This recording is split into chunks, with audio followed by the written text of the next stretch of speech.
Hello and welcome. In this video, we shall cover Class 11's Snapshot Book, second chapter, The Address. This is a short story in which a girl goes in search of her mother's belonging after the war.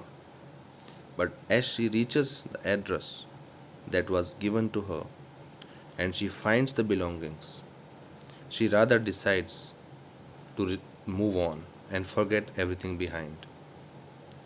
Why does she decide this? And what happens when she goes to this address? We shall see in this chapter. As told earlier, the girl has gone to find out an address where she would find all the belongings of her mother. She reaches the address and she presses the doorbell. A lady appears, opens the door. The girl asks, "Do you still know me?" And the lady was quite surprised, rather shocked to see that girl back. She held her hand on the door as if she does not want the girl to get inside or to look inside. The girl thought perhaps she has come to the wrong address. Perhaps she has pressed the wrong bell. But then she notices that the woman was wearing a green knitted cardigan of her mother, and the wooden buttons have turned pale of washing. The woman too notices this, that the girl was looking at the cardigan, and she says, "I cannot entertain you. I do not have time. I have some work to do."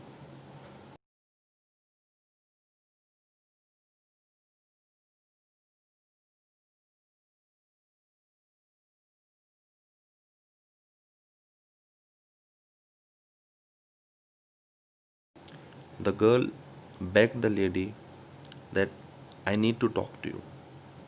I have traveled all the way in the train to meet you and to talk to you."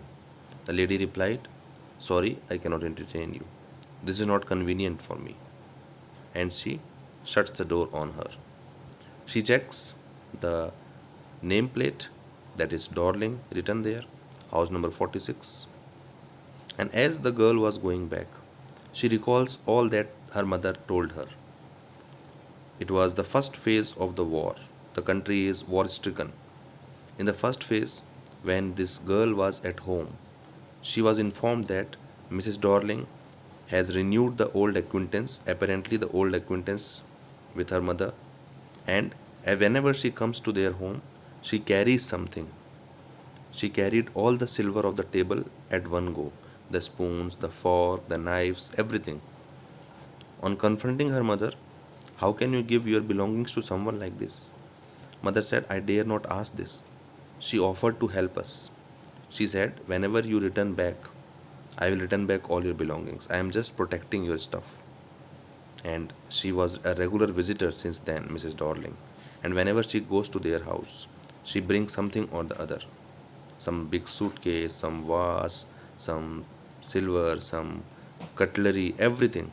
One by one, she would take, carry, and go. The girl asked her mother, "Is it necessary to do this? Do we really need to give our stuff to someone else so that they can protect all the things, all the belongings?" Girl's mother replied, "That's not even etiquette to ask someone like this. She is offering us to help, and I agreed upon it." The mother of the girl understood that the girl is not convinced. She was not happy that someone else was carrying their belongings and taking it to their home. And meanwhile, she reached the station. Let me remind you, she was on the way when she was thinking about all these things. And she reached the station. Sitting in the train, once again, she was reminded of the lady, Mrs. Dorling. In the train, the girl remembers when she first met Mrs. Dorling. She was in her home when Mrs. Dorling came and her mother introduced her to Mrs. Dorling, saying she is her old acquaintance and she is here to help us. This time too, she was carrying a suitcase, a big suitcase. Certainly, she was carrying some more stuff from their home to her own house. There, the girl asked, "Does she live far away?" looking at the difficulty with which she was carrying the suitcase. Her mother said, Marconi Street, house number 46. Remember that. So that's how she got the address, Marconi Street, house number 46. Girl says during the war period it was difficult to go there.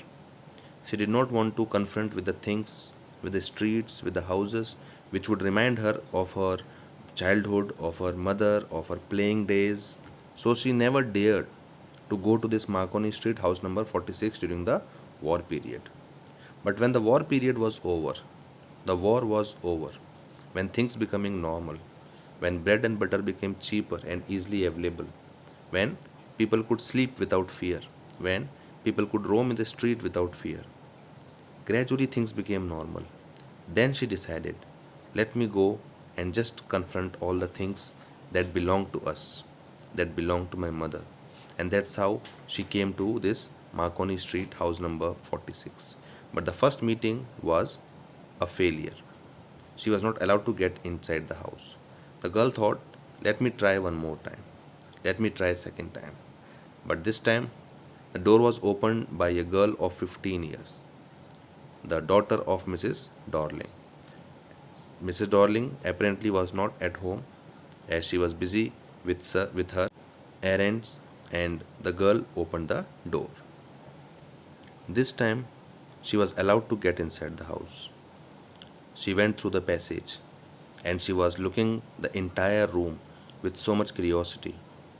And she says, she knows the room so much, but she does not know the room at all. What does it mean? It means the belongings, the stuff that was kept in the room was her own stuff, her mother's stuff, but the room was someone else's room. House was someone else's house. The girl said, won't you sit down? Mrs. Dorling's daughter offered her to sit down and even offered her to have a cup of tea. She said that my mother would be back in any minute and I am preparing tea for her. Would you like to have a cup? The narrator then said yes, she would have tea, and then she looked at the tablecloth and she started searching for a burn mark on the tablecloth, which tells the tablecloth was her own tablecloth. The cutlery that was hung was her own cutlery. The teapot, the spoon, the fork. The narrator could very distinctly remember all these things, as all these things belonged to her, belonged to her mother. She said, that's a nice box, to the girl. To Mrs. Dorling's daughter, she said, narrator said. Mrs. Dorling's daughter replied, oh, that is an antique. We have got plenty of them here. Just see this. And the narrator very well knew what antique she was talking about, because the room was filled with her own belongings, filled with her mother's belonging. And all these things were hitting her back, the memories of her mother, the time she spent with her mother as a child. Finally, she even found that burn mark on that tablecloth. The girl looked at her surprisingly, questioningly, and she said that yes. The narrator said yes, we never realize when everything was at its own place.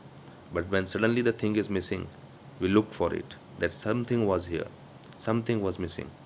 Mrs. Dorling's daughter laughed at it and said, yes, certainly, you are right there.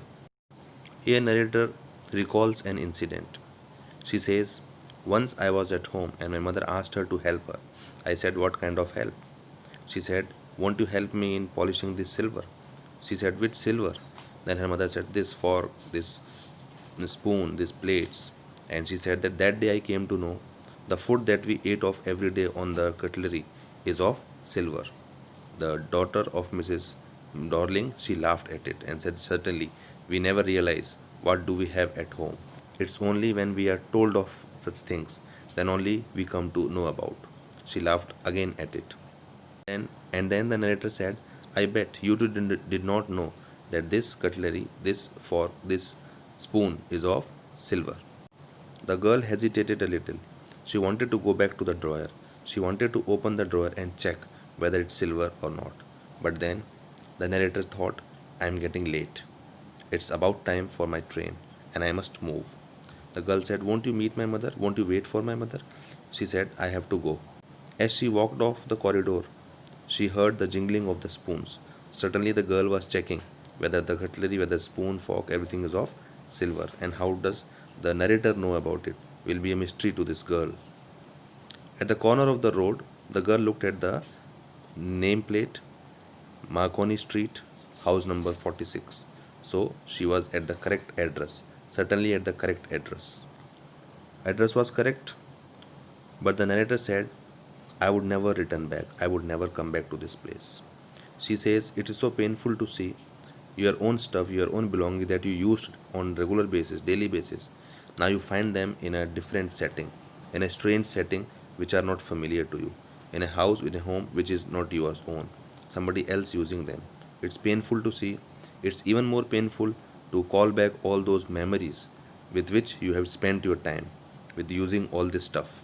She even tried to console herself by saying, I live in a small rented room. What I would do with this all these belongings? It's better I forget. I forget the belonging. I forget this street. I forget this address. And out of all these things that I have to forget, forgetting this address would be the easiest. Because to keep in mind all these memories would be painful. All these things, looking at them again and again, would only bring back the memories of her mother, who is no more in the world now. And that's why she decided to forget the address for good, forget the address forever, and move on from there. Never look back, never return back. And so that's how we come to the end of this chapter. For better understanding, I suggest you should go for a detailed reading and then again listen to the summary. It would be beneficial for you. Thank you. We shall meet again with next video, next chapter. Till then, take care. Goodbye.